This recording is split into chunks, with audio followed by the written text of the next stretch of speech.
and that's it. Is that better, Karen? Let me know. You can see me, brilliant. Let me know where you're coming from. Good morning, Lillian. So morning, Karen. Lovely to see you here this morning. Let me just make sure that okay now. Right, so I'm going to have to do it portrait, which is a bit of a shame.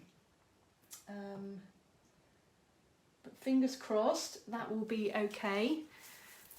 Let me know while we're waiting. I know a lot of people are at work at the moment, so it's difficult to catch me live, but if you are watching on the replay, then please do say hello as though you are watching me live.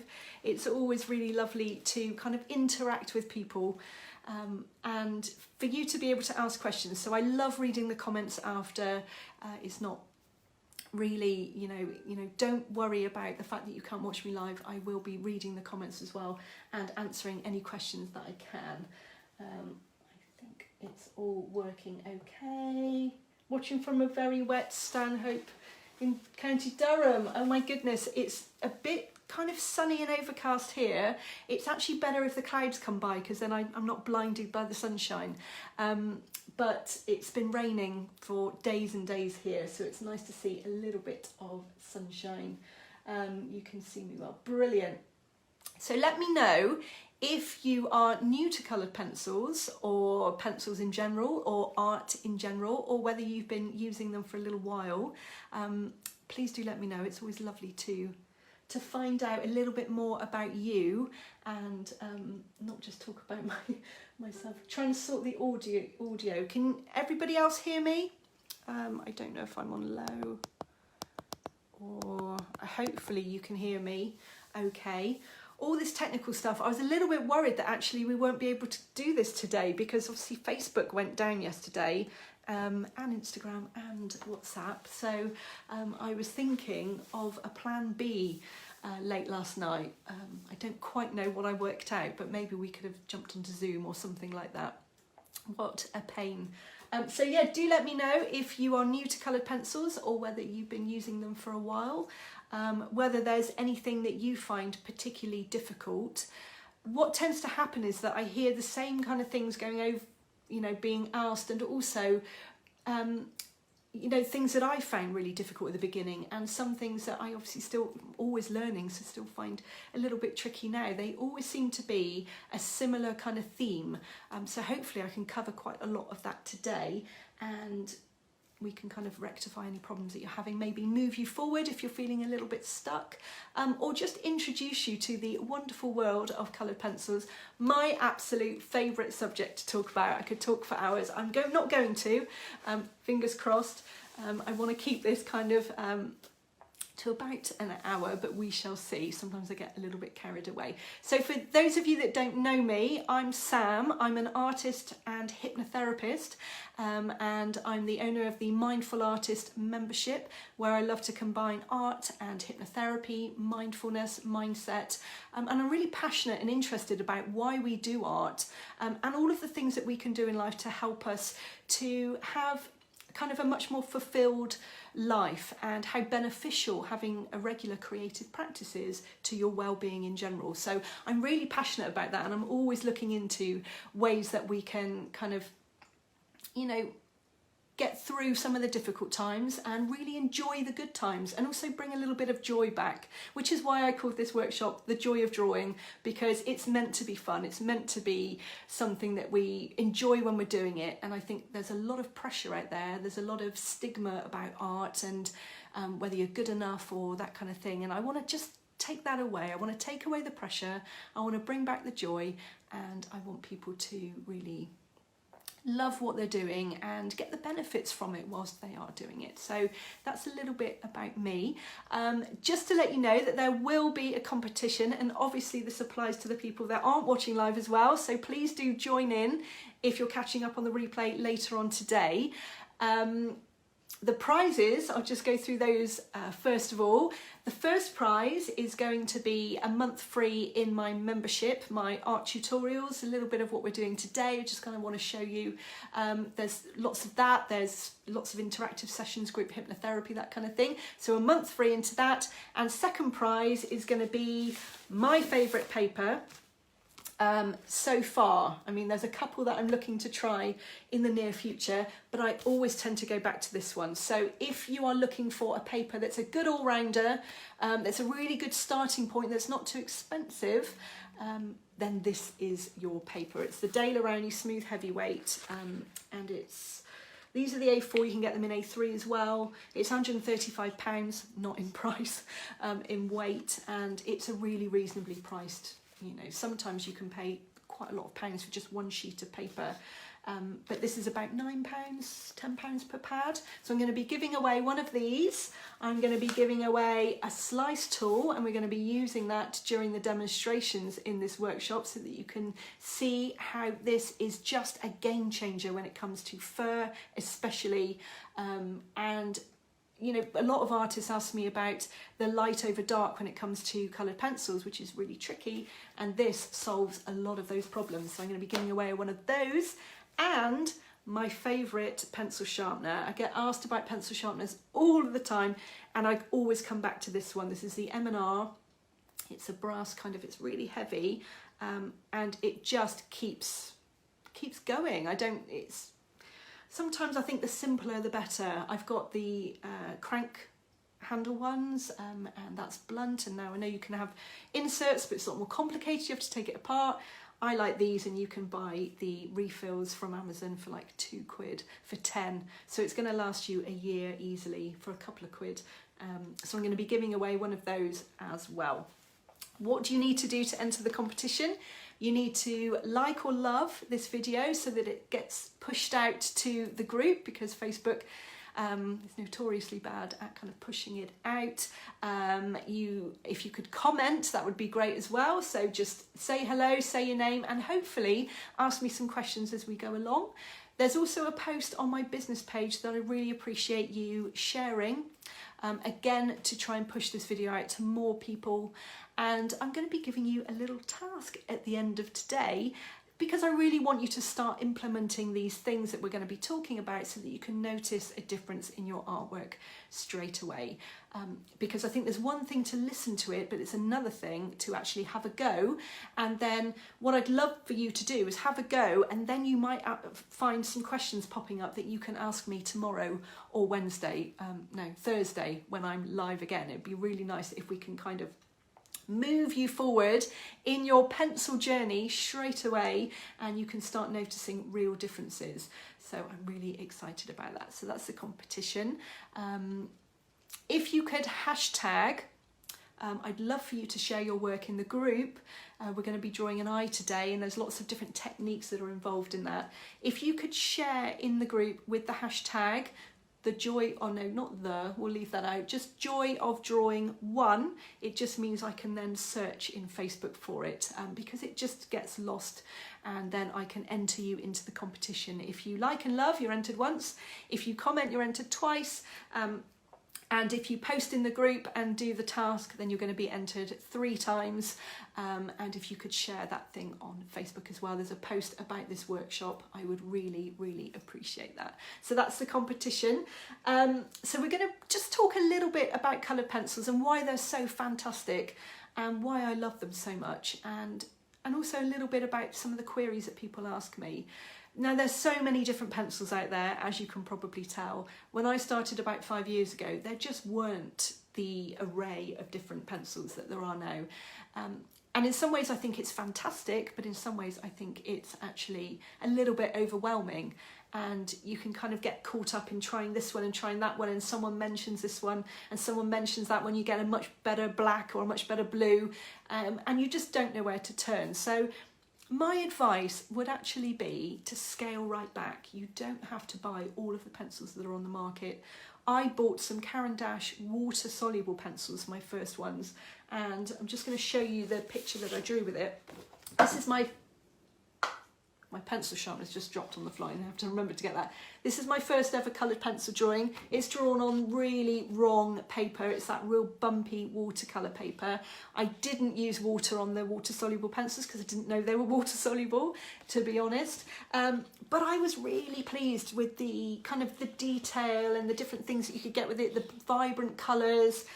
Looking at it now, obviously I see lots of things that I would love to change, but at the time I was just really chuffed. And also the most important thing about this drawing is that it kind of fired me up and got me inspired to keep going, because you're always learning, and there's always going to be things that you need to work on, and things that you want to improve. But it lit that fire in my tummy. It lit that fire that has kept going for all of this time. I've never ever stopped loving coloured pencils, although I try lots of other things as well. I'll always come back to them. They definitely have a special place in my heart. So don't be overwhelmed by the amount of pencils. What I would say, if you're starting out, or if you're feeling a little bit overwhelmed by which ones to choose, my recommendation for a great all-rounder are the Faber-Castell Polychromos. They are the ones that, again, I always go back to. They're the kind of rounded ones. There's 120 in the set, so it's in a massive array of colours. I bought the tin of 36 to start me off, and it was brilliant. That was fine for me for quite a long time. I'd say a good 6 months or so. And then I gradually started to add the pencils into my collection for the different colours that I wanted. You can buy them open stock on the Coloured Pencil Shop, the lovely Emma Kerridge, and members of my membership, not of the group, but of the membership, would get 10% off as well. So that's another bonus of the membership. So that's where I buy all of my pencils now, my open stock. You tend to run out of certain colours, and you can just buy 10 of the same colour, the ones that you use all the time. They are quite strong, as in the lead is kind of more oily than it is waxy, although there's obviously wax in it too. So they hold their point really well. They're great for detail if you like to get detail. They also blend really well. They're lovely to use. They're highly pigmented. And the great thing about the Faber-Castell, and I'm very, very kind of, I started with the polychromos, and now I've bought the pastel pencils, I've bought the watercolour pencils, I've got the graphite pencils. They are just a fantastic make. You can't go wrong. They're not cheap, but they're not the most expensive. So they're somewhere in the middle, but they are a really good quality professional pencil. They're light fast, which means they don't fade in the sun. If you were going to be doing commissions or even art for your own home, if you put it in the light, you then know that it's not going to fade over time. And also, for a clumsy person like me, who tends to drop her pencils all of the time, they are glued all the way down through the casing, so they don't snap. You might snap the end off, but you're not going to snap it all the way down. Do you remember that? When you used to drop your pencil and then you'd be sharpening and a little tiny bit would come away every time? It was just so frustrating. So, oh, Ingrid, it's not working for you. Hopefully you can now see me. Let me know if I'm loud enough and everything. I'm just refreshing my page because after yesterday, with all of the glitches, it's a little bit worrying just to see. Can't see the video. Can't get you live. I don't know if I know how to say this. If somebody could type in the comments for them to refresh the page, because sometimes I disappear. I have for myself right now. I've disappeared. Am I actually live? Oh, fingers crossed. Can you let me know if I am? It's saying I'm live. I hope I am. Facebook, what a nightmare. Oh yeah, it's still saying I am. Fantastic. Fingers crossed. So the other thing I would say about not being overwhelmed with pencils is that if you get one set and you get to know them really well, you get to know the colours, you get to know how they work, you get to know how to hold them, the pressure, the techniques, instead of bombarding your mind and overwhelming you with all of the different pencils that feel different, that all these different colours, I now, with the polychromos, because that's all I had to begin with, I know the colours really well, and I think that really helps. And things are popping up. Hopefully you can see me okay. Oh, good. Thank you, Jennifer. Thank you. Good morning to everyone that I haven't said good morning to. Elizabeth. Oh, Ingrid, I hope you're back. Not getting black, still not getting in black screen live, but not working for me. Oh no, Harry. This is going to stay in the group, so hopefully you can watch me on replay if it's not working. Fingers crossed, if you keep refreshing, I will pop up later on. Fingers crossed. The other thing I would say is the lovely Emma Carriage from the Coloured Pencil Shop. She does these charts of the different pencils. This is the Faber-Castell Polychromos one. And what you can do is have a little practice. You can put the colours in. See, there's 120. I think they look really pretty on the wall, but you can get used to how they feel. And also, they're a good reference for the colours. So if you forget what the colours are, then you can have a little look.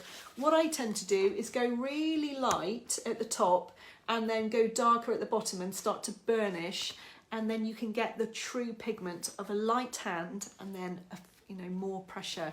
And I think I'm going to frame these. I haven't yet, but I'm going to frame them and put them up on my wall because I just think they're a really good reference. She also does them for Luminance, and I think she might even do them for a couple of other ones as well. So it's definitely worth doing that. I would recommend it. You can download it from the Coloured Pencil Shop. They are fantastic. I want to talk a little bit about the things that I use with my coloured pencils, and then we are going to get stuck into drawing the eye. Let me know if you're drawing with me today or if you're going to go away and do this later. I'd really be interested and delighted to see your eyes as well today if you are going to be drawing with me. So I've mentioned the paper. Can't go wrong with that paper, definitely not. I've mentioned the pencils. I've also now added to my collection Luminance, which you might have heard of, Caran d'Ache. They tend to fill any gap that the Faber-Castells don't have. They have this wonderful 10%, 50%, and then the full pigment with the pencils, and that's just a delight. They're great for skin. If you're doing human portraits, because they are more waxy, they're softer, and they blend really, really well. And they just complement the polychromos. You can use them together, which is great. And I've also got a few Pablos. I don't have the whole set of Pablos, but I've got some that, again, fill the gaps that the polychromos don't. Cocoa, for example. Granite Rose is another one. They've got a lovely range of greys, even though the polychromos greys are amazing. Again, they fill the gap. They've got some more bluey greys, which is great, especially for what we're doing today and tomorrow. So they're really great. But I don't have any other coloured pen. I've got a Museum Aquarelle White, which is a watercolour pencil. And I do use my Faber-Castell Albrecht Dürer pencils, which are water soluble, sometimes to add little details in, maybe some whiskers. What I tend to do is just lick the end. Don't know if I should be recommending that. Lick the end, and then you could just get enough moisture. Maybe you should have a flannel or a sponge. It'd probably be more hygienic. And then you get a really nice kind of light colour over the top of dark for like whiskers or a little bit of a shine or the catch light in an eye, something like that. So it's absolutely fantastic. We're also going to be touching on some of the things that I use to help me with my coloured pencil work. The Tombow Mono Eraser. They come in two different sizes. You've got, you see the blades, the ends, you've got a small rounded, and then you've got like a square version. These are great, especially for fur. You can pull up any flyaways, you can get rid of any light over dark. And I think as I've gone on in my pencil journey, I've tended to slow down, enjoy it much more, you observe it much more, and also I probably tend to take off just as much as I'm putting down, which is a bit interesting. I wouldn't have done that at the beginning, and I think sometimes you feel like you're going backwards when actually you can create brilliant textures, which we're going to be diving into. Another one is the electric erasers. This is great for cleaning up, and it's great if you make a mistake. It gets rid of lots of layers of pencil all in one go, so definitely recommend them.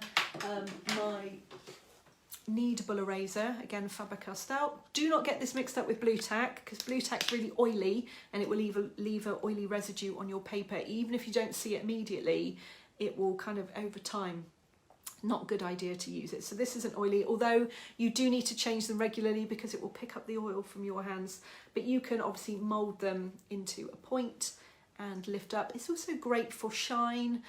It gives a lovely muted shine, so you can just lift up a little bit of pigment that you've put down, and it's really, really great for that.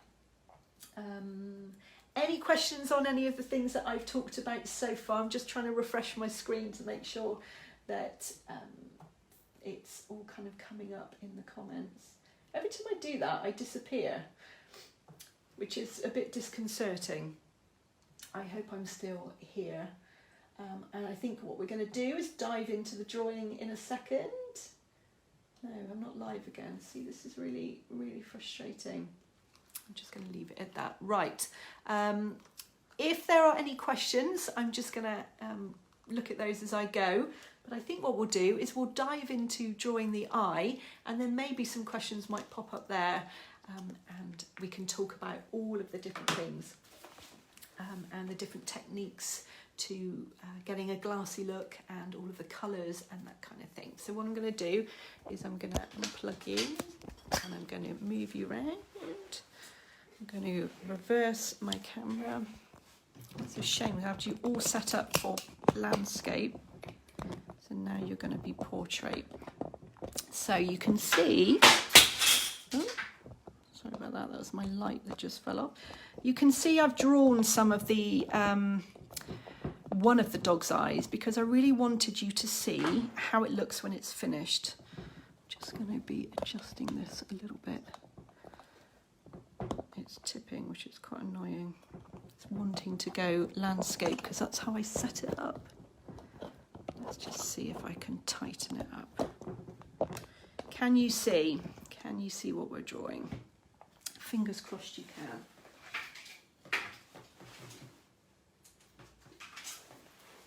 Right. So let me know if you are drawing with me. Obviously no pressure to finish really, really quickly. You can see in here comments, but I don't think I can see your comments. Let me just double check again. Oh, technology. I'm just going to go onto my PC again and make sure that I can see comments coming through because they're not coming through on my phone, which is very frustrating. Have you downloaded your line art and reference photo? Are you drawing with me? Or are you going to be drawing later? Can't even find myself live. This is ridiculous. Be nice if Facebook kind of... I'm going to go out and come back in again, and then hopefully I'll be able to see your comments because I do want to talk to you. I don't want to feel like I'm talking to myself. Let me go out of Facebook and then come back in again. They might have a few glitches from yesterday, mightn't they? It might take a while to kind of completely come back. So we shall see if we can get the comments up.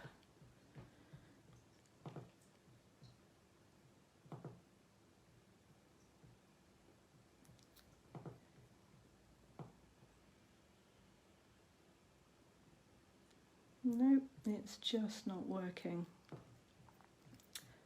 Well, hopefully you can see me. Oh, hopefully it will start working in a second.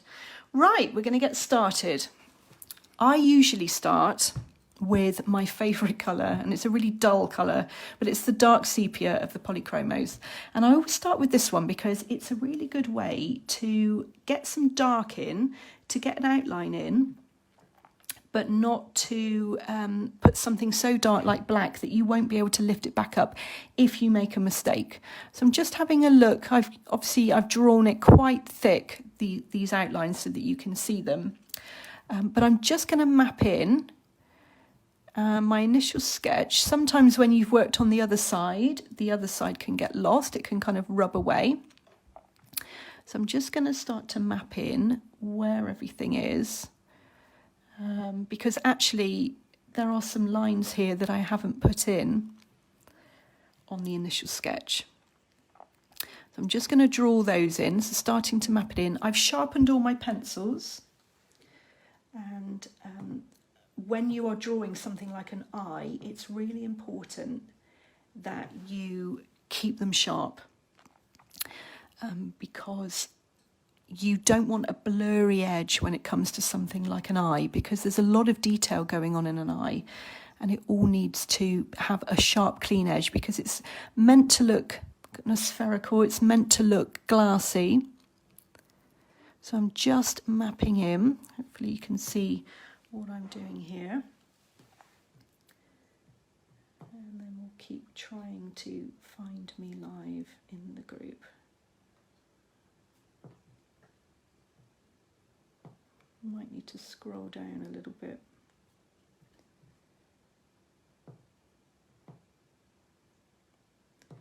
I'm so sorry about this. I wish it all worked okay, but it tends to play up a little bit, so we'll just carry on. So I'm just mapping in the darkest parts, which is usually the outline, and what you tend to find is around the eye there's always going to be shadow within the eye. From the top of the eyelid, you want it to look like it's set back a little bit, and also the edges of the eye are going to be darker than the middle section. There's going to be a little bit of shadow around, and that's what's going to make it look spherical. We want it to look like a round circle. I'm just going to periodically keep checking my Facebook because I want to talk to you guys. I don't want to feel like I'm on my own, talking to my phone, which is really weird. So I'm just mapping in these little details with the dark sepia. And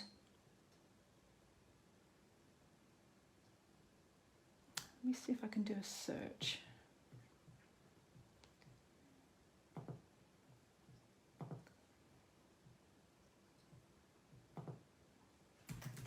Let me see if I can search myself.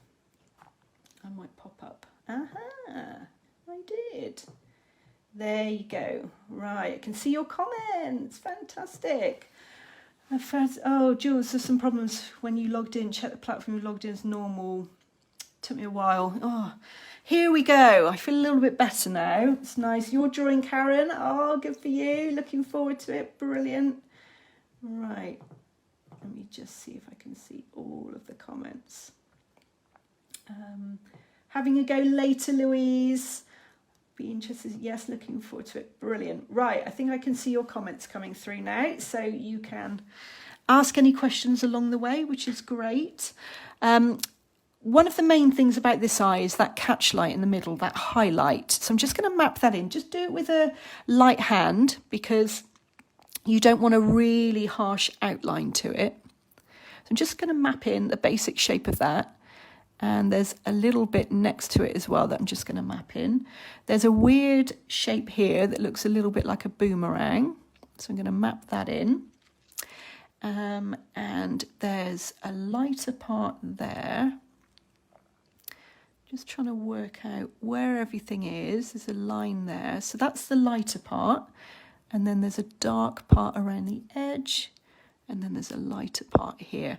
So when you're drawing something that has kind of all of this detail in, first of all, it depends on the reference photo and how clear the reference photo is. If it's a bit blurry, then you can kind of just make a judgment call about how much detail you want to actually put in. You don't have to put it all in, obviously. Just going to map in that shine below, which has got lots of different colours going on in it. And then I'm going to map in where the pupil is. So you can just see it depends on the light, where the pupil is. I'm using a really light hand and I'm using small circles, because if you're using smaller circles, which is kind of opposite to what you'd use with fur, you are able to cover quite a big surface area relatively smoothly. You can get rid of any graininess. I'm just going to map in the darkest part at the top of the eye, just so I know where that is. What I tend to find is if you can make things a bit simpler for yourself and, you know, say you're called away from your drawing, or say you've had enough for that day and you're going to come back to it, it needs to be relatively straightforward to work out where you are, because it can take you a little while to get back into a drawing. So if you can map in and work out where all of the points are that you want to add, then it's just so much easier to come back to. I'm just going to map in the outside. On an eye, there's usually this kind of outside edge of an eye on an animal that has no hair on it, but it starts to lead into where the fur would be. So I'm just going to map that in so that I know to leave that free, because it would be quite easy to just go over it. Just darkening up the edges, just crispening them up. We don't want it to be, you know, too grainy. But you've probably heard a lot of artists say about layers when it comes to coloured pencil. And layers are so important. Layers are a really good way of getting rid of any graininess. I'm just going to grab my pencil sharpener that I threw across the room.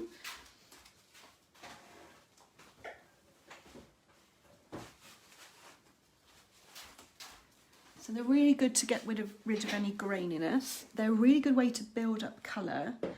And the other thing is that I found with coloured pencils is the slower I am and the more I take my time, the more I enjoy it, actually. The more, you know, drawing has been, on art in general, having a creative practice has been compared to meditation. And as a hypnotherapist, obviously, I love to do a little bit of both. But you can see why when you lose yourself in your artwork. I'm just using a little bit of ivory now in the lightest sections. Really light hand, small circles again. I'm going to start to build up the colour a little bit. There's a little bit of the colour down into that shine as well, so I'm going to add that. And I'm going to add it around the darkest parts that we put in. So I'm going to be leaving the pupil. We're going to be going a lot darker with that. And I'm just going to be adding it to any area that I can see a little bit of colour in, because we're going to be building up the layers.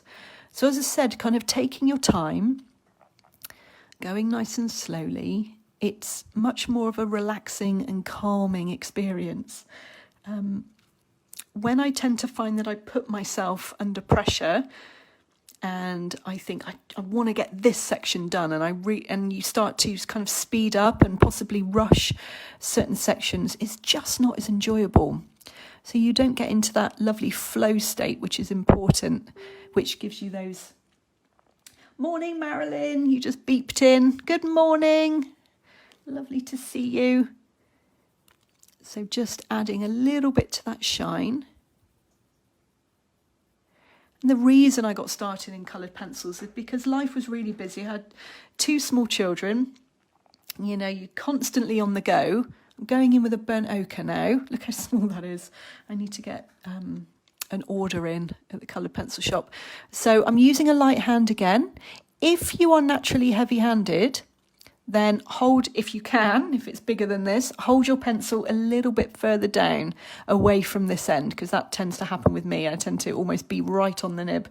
So hold it a little bit further down and you'll tend to find that you will just ease up on your pressure a little bit.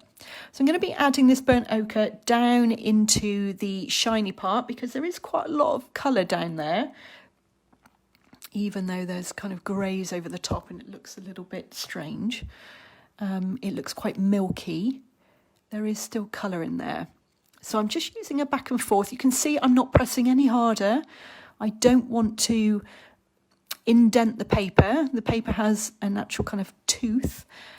This paper, which is the De La Rowney, has a lovely amount of kind of texture.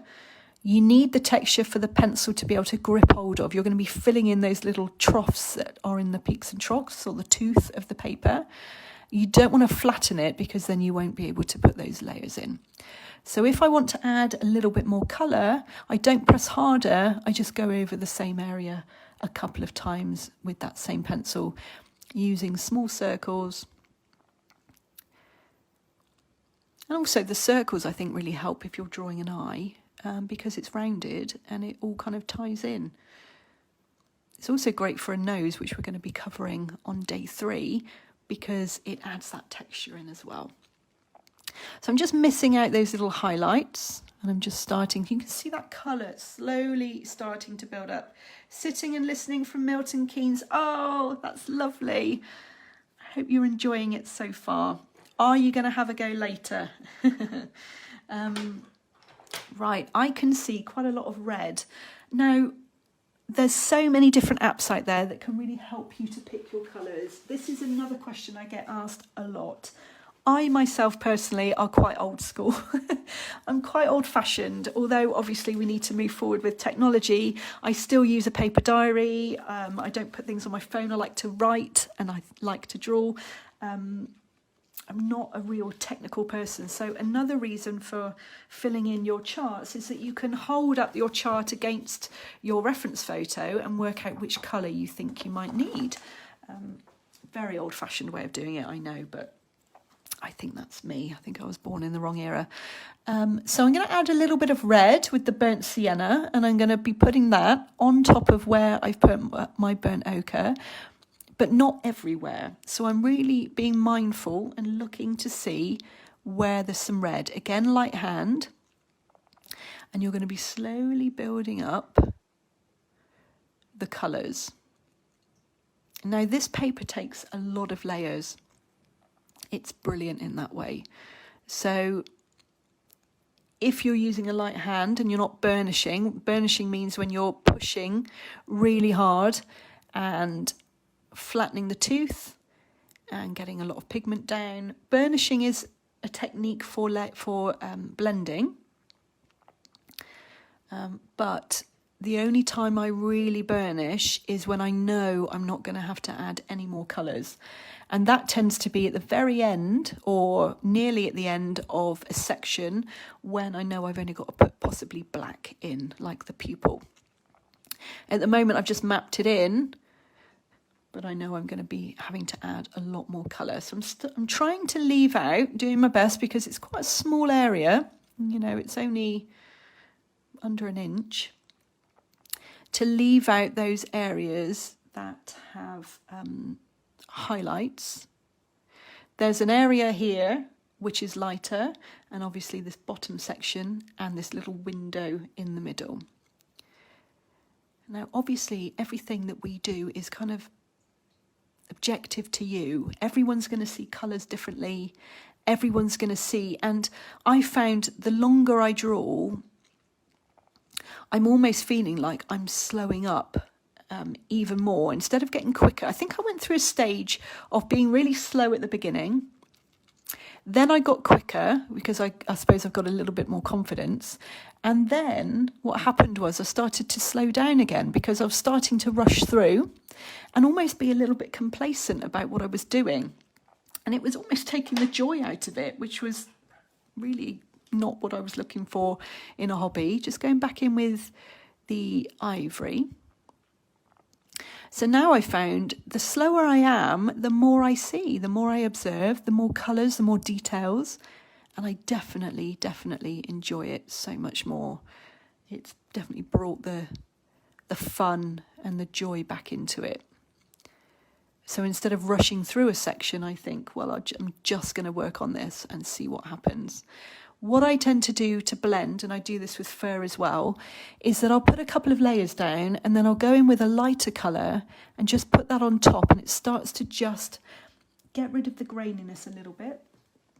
Have no printer to draw along. We use these techniques from the pet portraits. Brilliant. I'm about to start commenting from my art account. My name's Harry. Oh, hello, Harry. Were you the one that was really struggling to get on just now? So I hope it is, and you found me.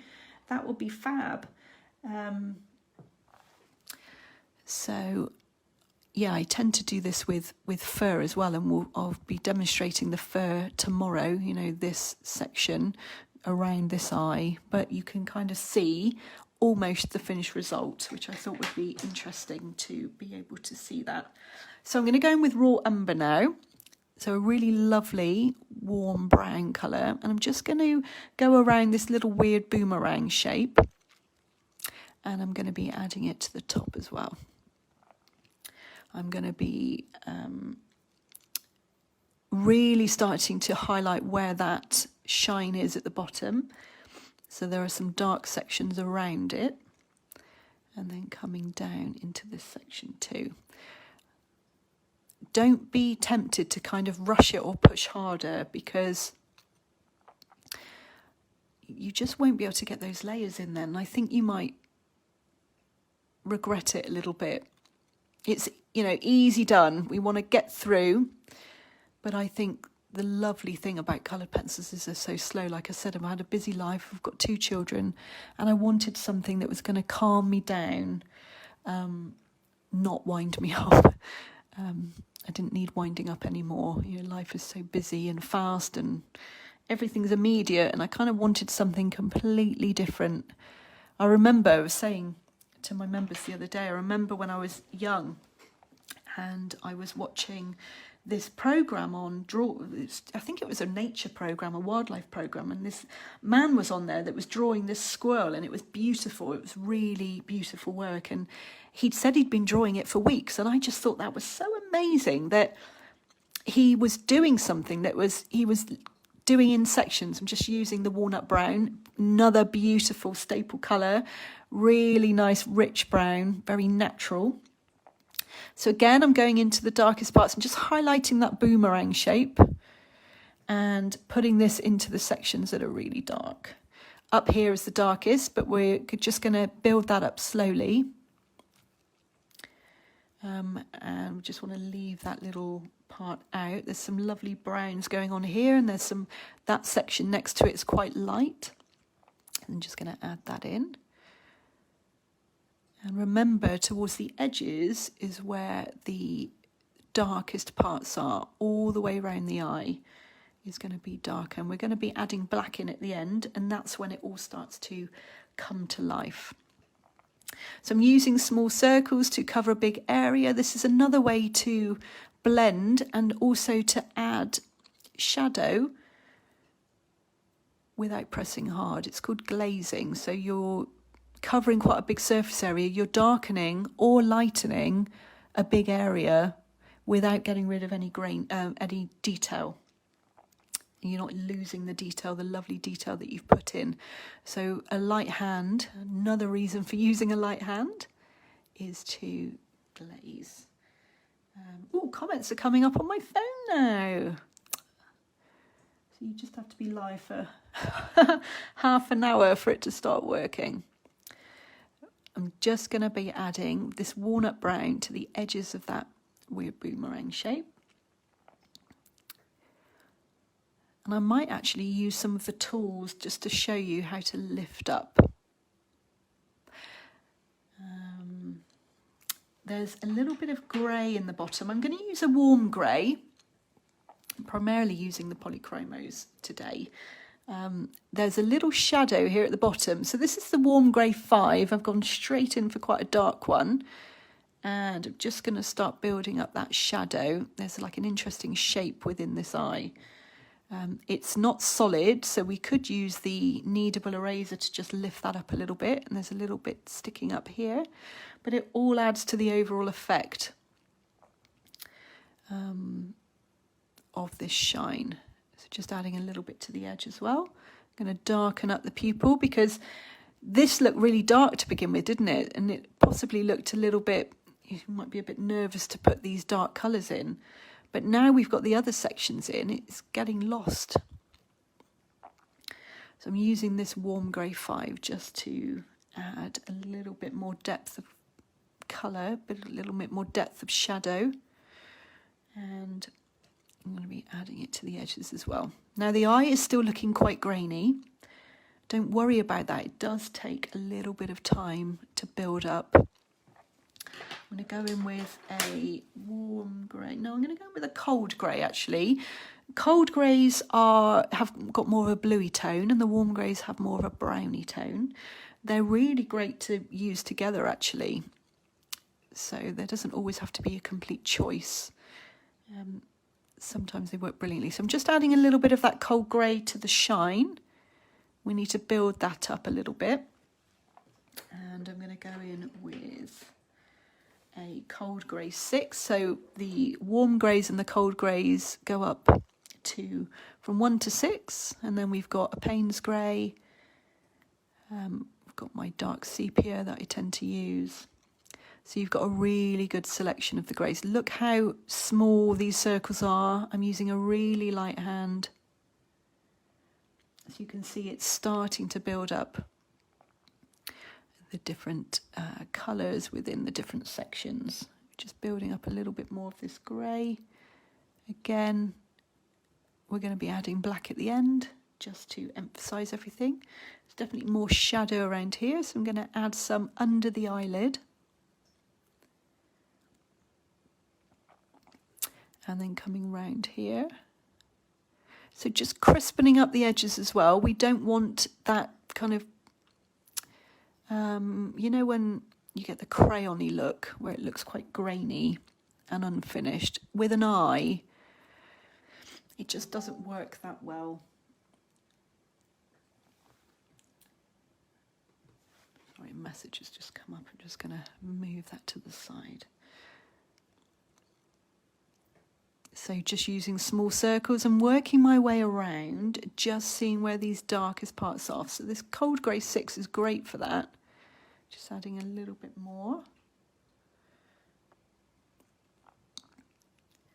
And then I'm going to add a little bit more to that pupil. You might hear other artists say don't use black on its own, or even don't use black at all, because it can be a little bit flat. I think actually some things are just black, but if you do add a little bit more of something else in, then it tends to be just have a little bit more depth. So if you add a little bit of blue or something, it just gives it a little bit more of a rounded look. But some things just are black. I tend to put black in at the end because it does smudge a little bit more. And also it's much more difficult to lift up. So if you do make a mistake, the black it will leave a stain on the paper, whereas the other colours tend not to. This section down here is actually really dark. So I'm going to start to add in the dark parts around the outer edge of the eye. And again, this is going to make it pop a little bit more. So I'm just adding the cold grey to begin with. It's a little bit there. And then there's a little white bit there, so just a little bit of detail. And coming down to the front section, that bit's light, but there's a dark bit on top. So letting those little, it looks like a shine where the tear duct is. So I'm just getting the dark part that's in there as well. I'm going to put some dark around the pupil. I really want that catchlight to stand out.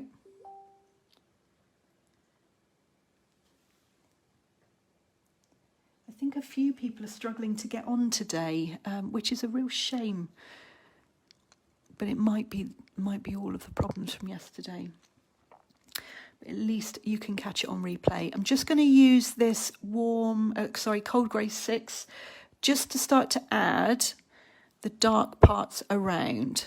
It has to kind of make sense. Like I said, it's about mapping it in so that you can come back and know where you're going to be. So this is the light section. There's a few little highlights within there, and then there's that outer section as well. And it starts to blend into the fur. So I'm just going to put a few strokes just so I know that's where the fur starts, and down here as well. And there's a dark part there. Right, I'm just going to look at my colours now. Can you put the link on for the drawing of the dog, please? Oh, the reference for I can't do it while I'm live, I'm afraid. If anyone else can copy and paste that link for the PDFs, I'd be really grateful. But I really don't want to do anything to get rid of you live at the moment. But I will put it on right at the end, and it's in the group quite a few times as well, so that you can download your PDFs. I'm not going to go in with a Pablo just yet. I'm going to go back in with the burnt sienna. And I made another cup of coffee. Oh, catch it lovely. My tea's gone a bit cold. I'm not one of those people that likes to drink cold tea. My little sister loves cold tea. I always think that's a bit strange. Ugh.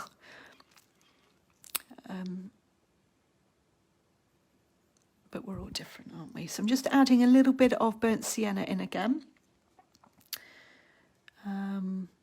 Just really now thinking about the graininess and starting to get rid of that a little bit. If anyone has any question, oh, thank you, Karen. You are a star. Thank you so much. That's so helpful. So just starting to think about the graininess and starting to really add more colours to build it up really slowly.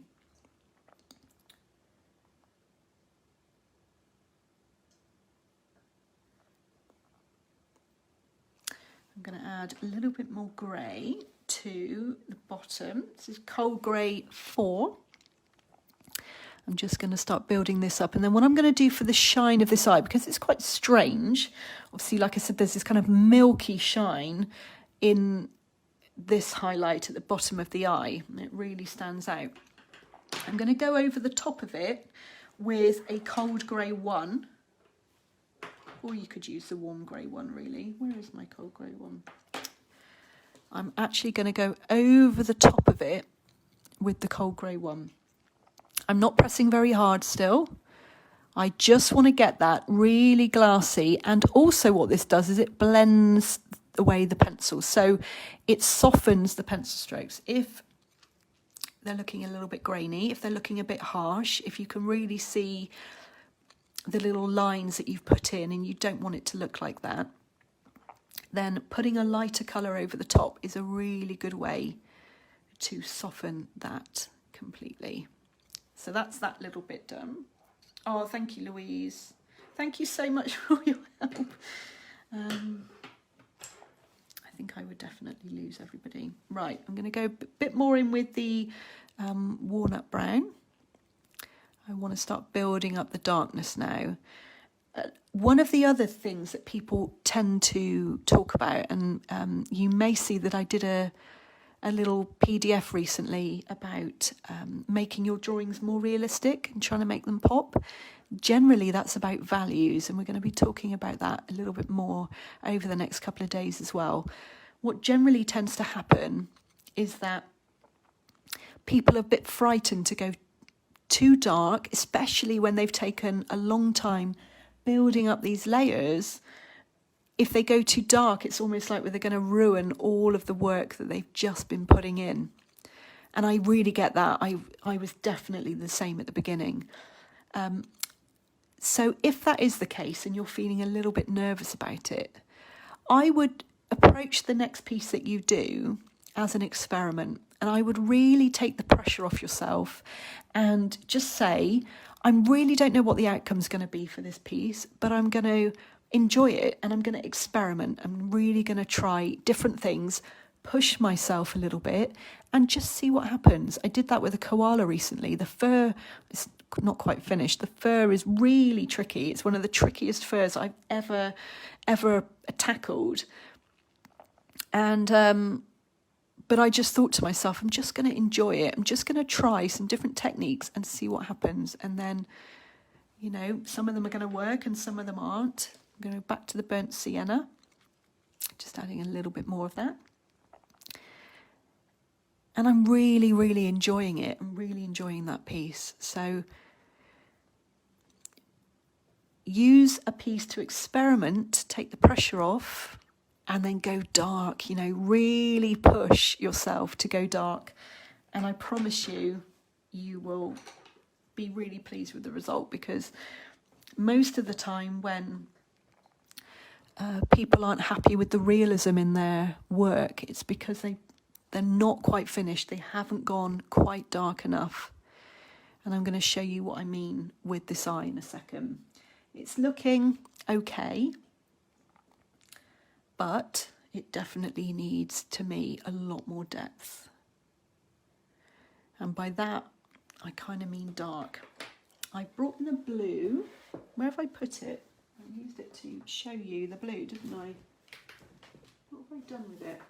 It's one of the nicest blues. Why do pencils suddenly just disappear. Have you ever found that? You're working on something and your pencil literally just vanishes before your eyes. I can't find it. I do need a nice blue though. Right, I'm gonna have to go with something else. The one I was looking for, I think it's called Bluish Turquoise, which is a oh, there it is. No, I think it was a phthalo blue. It's a phthalo blue. This is a really good medium blue. A little trick, if you're doing dark fur or if you're doing a shine, I always tend to put a little tiny bit of blue in. Even if you can't really see it, on this you actually can. Really light hand, use it really sparingly, don't go too mad with it. It just makes everything pop. I tend to put a little bit in the outer edges of the shine and around, so you're kind of working on the shine, if that makes sense. It really does make everything pop. You can actually see quite a lot of blue within the black in this piece, so this fits really nicely. You can go over the top with grey just to blend the pencil a little bit. And I want to go a little bit darker in this section. So this is a warm grey 6. And there's a bit down here that is a lot darker than I've got it now. So I'm just putting in some final bits of detail before I go really dark. I'm going to take this a lot darker and you're going to see what I mean about values and about making things pop out a little bit. So just tidying up some of the edges, which is important. And around here, that's all going to blend into some fur as well. Blending. So going over with small circles again into the darkest parts. Darkening up the edges a little bit before we go in with the black. Oh, it's got a little bit overcast, which is perfect. I can see my screens a lot better.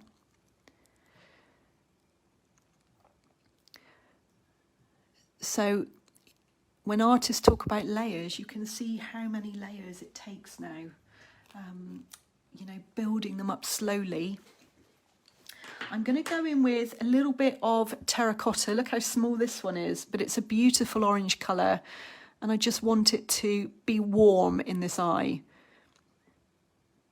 Sometimes I just look at the photo and I think, well, you can't quite see this orange colour, but what's going to warm it up? What's going to make it look nice and warm? See, that just makes it pop out a little bit. It just adds something. And I think that's almost the joy of drawing and the difference between drawing and taking a photo. A lot of people say, well, what's the point if you're taking a photo, if you're trying to do, you know, a copy of that photo? But actually, I think it's more about drawing what isn't there sometimes, you know, enhancing the photo in a way, leaving certain bits out. And I know you can Photoshop, but it's the artist's interpretation. A bit like when you take a photo. I am awful at taking photos, so I really appreciate there's such an art to it. I'm rubbish. I've got something in my mind that I want it to be, and it never, ever works out that way. And I think it's the same for drawing, you know, it's your interpretation. I just use that ivory then to kind of soften everything and to create more of a glassy look. I'm going to go back in with the terracotta just to add. Sometimes it just knocks the colour back, especially if you're using a light pencil. It just knocks it back a little bit, and so you might need to go over the top. I'm going to come back in with the burnt sienna. Really enjoying this, Sam. Oh, I'm so glad, Elizabeth. I'm enjoying myself too, but that's because I'm drawing and I'm talking to people that love coloured pencils. So that's always going to be a joy for me. I'm so glad you're enjoying it. So I'm going to go back in with the burnt sienna, one of the really good staple pencils. You're going to get through a lot of these, especially if you're doing pet portraits. I'm going to add a little bit. And the other thing is, you know, if artists are using exactly the same reference photo, They're using exactly the same materials. Their drawings are going to be completely different, and I find that just lovely. And it goes to show that if you took a photo, it would be completely different as well, because I am awful at it. Right, walnut brown again. Just going to be darkening up some of the bits around here, and then we're going to go in with that black. And I really want you to see the difference it makes. Just highlighting that area there. I'm adding this brown so that we can see the brown over the top of the black or next to the black. So the brown is going to show up even when we put the black in, if that makes sense. So coming up here, adding a little bit more. Keeping those pencils sharp. You don't always have to have sharp pencils, but I think when it's a small area like this and it's a glassy area, like an eye, it's really important. I'm just going around certain areas and just adding to them a little bit. This boomerang. Just making sure that that is edged enough that you can see it and it jumps out at you. Right, I think sometimes it's difficult to know how dark to go until we put the darkest colour in. And now we're going to go in with the black. The Polychromos black is a little bit shiny. So sometimes I tend to use a combination of a couple of pencils, like the Pablo or the Luminance. The Luminance is much more matte, but using them, blowing my phone off, using them together, they give a really lovely dark colour. And also using a little bit of maybe deep blue, like, what's that word I'm trying to look for?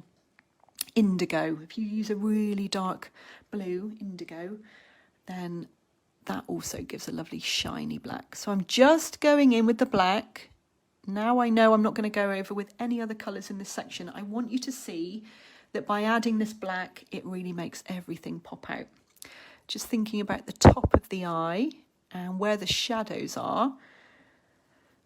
So there's a dark part up here that I haven't added yet. There's a line within it. And then there's dark. So there's lighter parts next to it. We just want to map in where those are.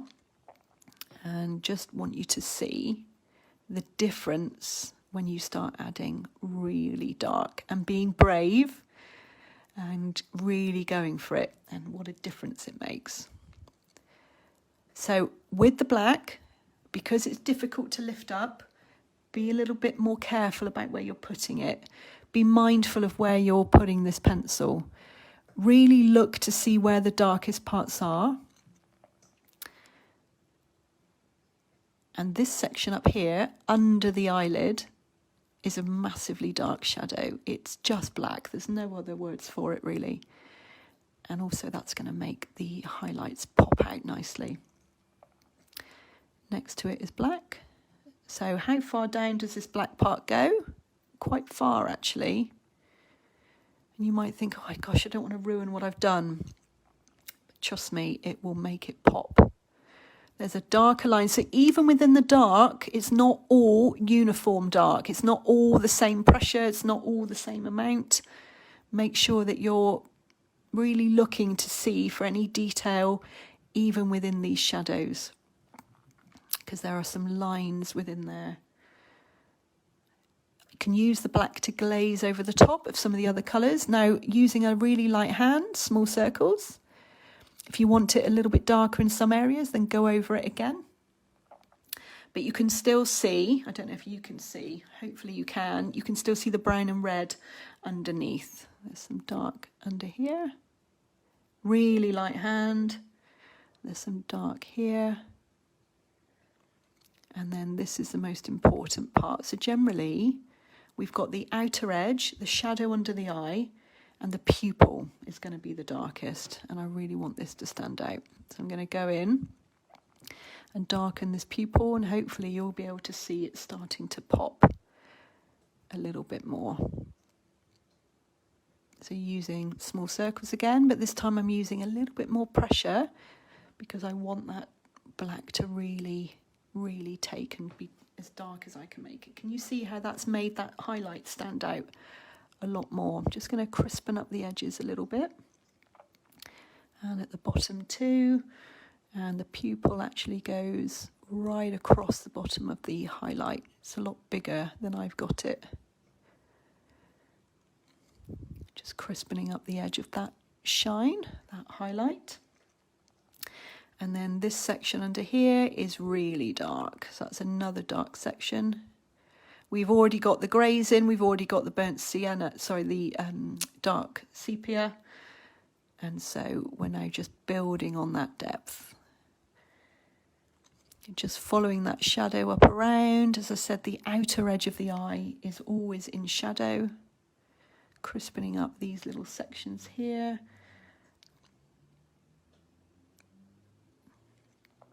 And then there's a dark part in here that's just black. And this is broken up, these lines, but these lines around the actual eyeball are really crisp. So you can go over the same area a couple of times, just darkening it up. And then under the eyelid, that just kind of goes out to the side so that we know that the fur starts to come in there. How's that looking? I have this bit, still can't see the outline drawing of the dog. Sorry to be a pain. I'm very good with computers. Have this bit. What have you actually got, Jennifer? What have you downloaded? Because it should be like a 2 or 3 page document. And there's the materials on the front. Then I think I put the reference photo and then I've put the line art. So you should, there was a couple of PDFs that went out. One of them was kind of how to draw realistically, I think, that little freebie that I put together. And then one of them was for specifically for today. So let me know what it is you've got. Where do I click the draw to print off? Yeah, that should be it, that 3-page document. It might be on the email that was sent to you. If you clicked on the link for this draw along, then you should have received an email with a link or with the PDF attached. I'm just going to add a little bit of cold grey too, because there's a little bit of detail here that I don't want to miss out, and I'm going to fill in around it. So this is the waterline. So with dogs and cats, actually any animal, like I said, we've got this area that doesn't have any fur immediately next to it. So I'm just going to be putting that in. Can you see by adding those black sections that it's made the eye look glassy and pop out a little bit more? It's a 9-page document. 9 pages. Oh, that's how to make your drawings more realistic. That's different. That's a different PDF. Is that the one with the pencils in a circle that look like they're kind of sprayed on like watercolour pencils? That's the wrong document. There's one specifically for this draw along, which would have been, it's called The Joy of Drawing, not how to make your drawings more realistic. So it's 2 different pieces, Jennifer. I hope that helps. Can you see how it's just made it all pop a little bit? Now it's just showing me that I need to go a little bit darker in some areas. And I'm going to use the Payne's grey just to darken up this little section here. So I want to join those 2 lines. And I just want to darken up to show where that kind of shine is at the bottom. You could tinker all day. I found that. I want to just come down and separate that boomerang, technical term, from the other shiny bit. And just add a little bit of darkness to the pupil, which isn't black. So just crispening up some of the edges. And it's looking a lot more glassy now. And then darkening up here as well. Some grey that comes down here, and I think once we've got the fur in, it's going to start making a lot more sense. I'm just going to zoom in so that you can see. You see how that's starting to look a lot more glassy. Within the boomerang, I'm going to add a little bit of the burnt ochre because it's not white. So now we're adjusting the shines. The only white bit really is that bit. And actually I've got a weird random line in it that I'm going to take away. So I'm just going to clean up that a little bit so that it really shines. I don't know why I've got a line through the middle. That's better. And that line as well. So the Tombow, you can see, is really great. If you want to lift up some of the pencil, you know, it can just lift up a little bit without taking it all up. I just want this bit to be darker, and then I think we might be done with the eye for today, just darkening that. You might find that when you come back to your eye, the black is kind of sunk into the paper a little bit, so you might need to just, I always adjust at the end of any drawing. I go back in it and add my black again because it just tends to disappear almost. I just want those little light bits left. Darkening up that bottom bit. Just want that to come up a little bit. Just gives that illusion that this is round and it's not a flat eye. You want it to look like it's round and glassy. So darkening up the edges are what's going to give that illusion because you've got the light shining through the middle. How is that looking? How are you getting on? So I'll just go in a little bit more. Hopefully you can see the shine part there. There's quite a few colours going on, and also what the black has done to darken everything. So you can see the eyes are looking, you know, they've got a little bit of life in them now. They're looking a lot more, just going to zoom across to the other eye. So that just needs tidying up a little bit. So there's always adjustments to be made just to make it look a little bit lighter. That's been helpful. Oh, I'm so glad it's been helpful. I am so glad. I'm just going to turn the phone around and just talk to you briefly before we finish. Take my glasses off so I can see you. So I really hope that that's been helpful, that you've got some tips on layering and blending. There are quite a few different things that we can use to blend colour pencils, and I think I'm going to talk about that a little bit more tomorrow and on Thursday, because we're going to be working on the different sections of the dog. Tomorrow we're going to be diving into fur.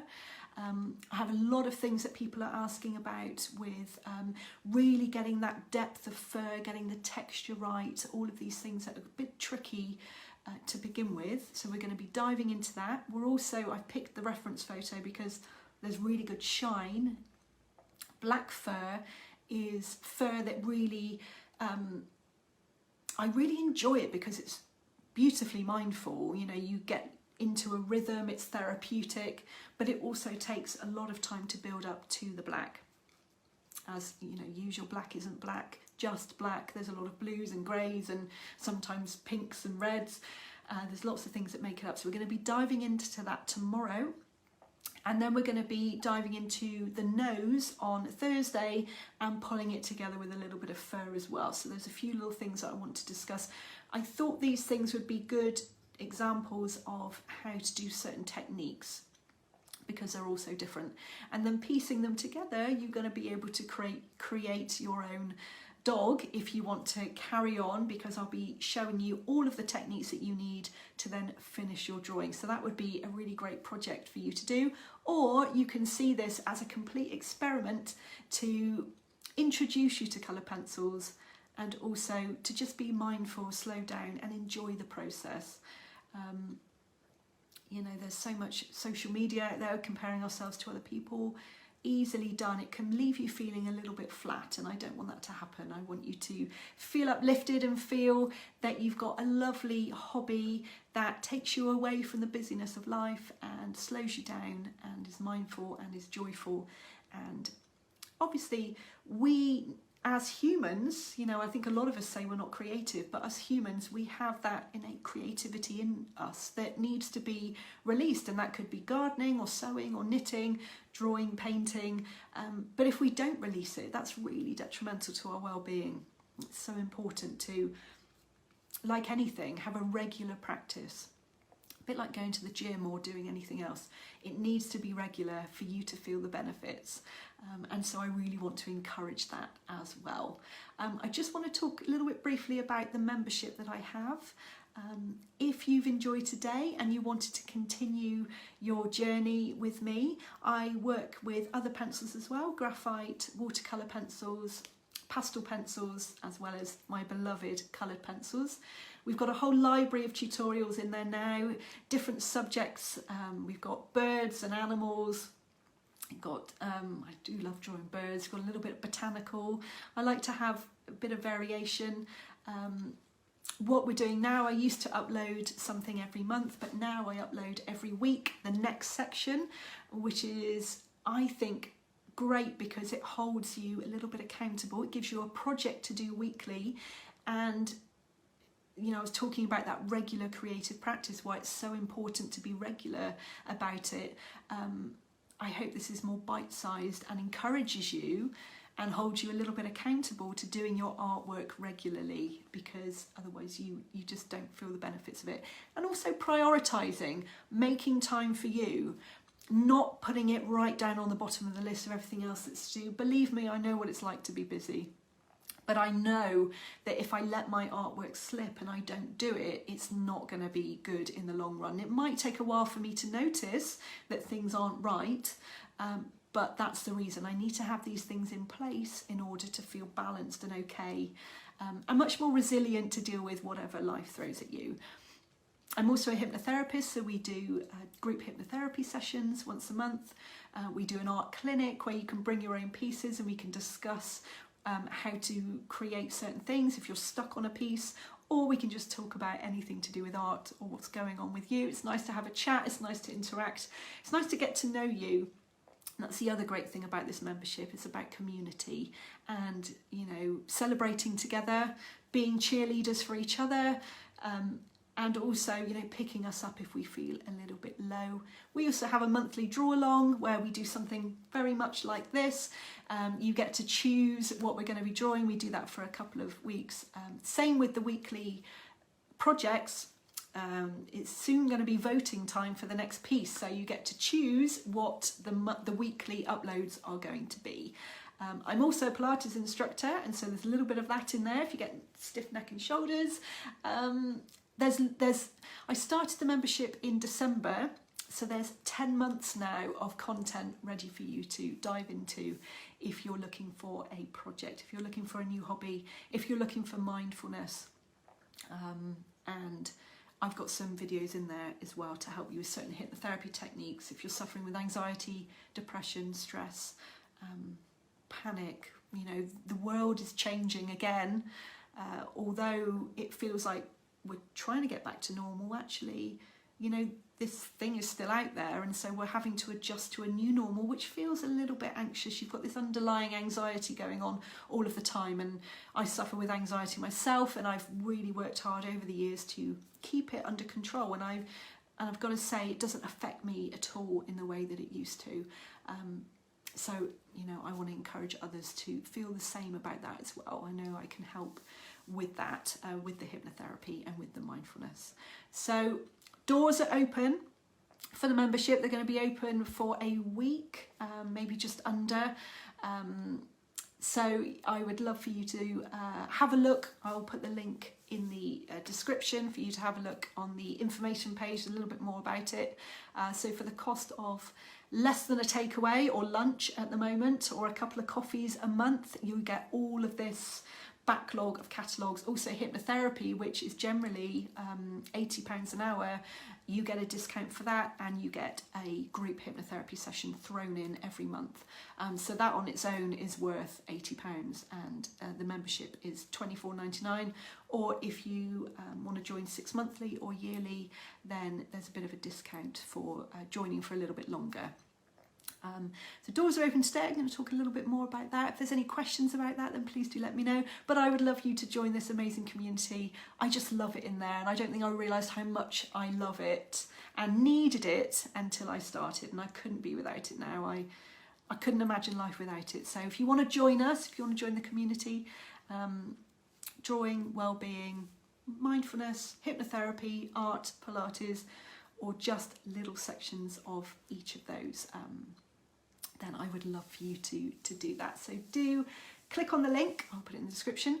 And I really look forward to tomorrow when we're going to be drawing fur and really diving into, I want to show you all of the techniques that I've picked up over the years that have helped me to create fur that I actually, you know, there's always an element of tweaking and getting better. And I think every piece, hopefully, it improves slightly. But there's been an awful lot of trial and error over the last 5 years that I want to pass on to you so you can fast track your fur techniques and really get them looking as you want them to, if they're not looking like that now. And also it's just a lovely thing to draw. So I'm really looking forward to tomorrow. If you want to be included in the competition, then please do like love, or why like when you can love. Comment below, ask any questions that you have. I don't know if there's any other questions. I'm just looking. Please go over to my business page, Samantha Clift Art, and share the workshop there. I'd be so grateful to just spread it out, send it out to more people, and I would love to see your eyes. So I'd love for you to put them in the group if you feel okay about doing that. You can personally message me if you don't want to put it in the group. But I found over the last year that this artist community is one of the nicest, kindest groups online. Of course, I'm going to think that. I'm a little bit biased. But you guys just seem to be wonderful.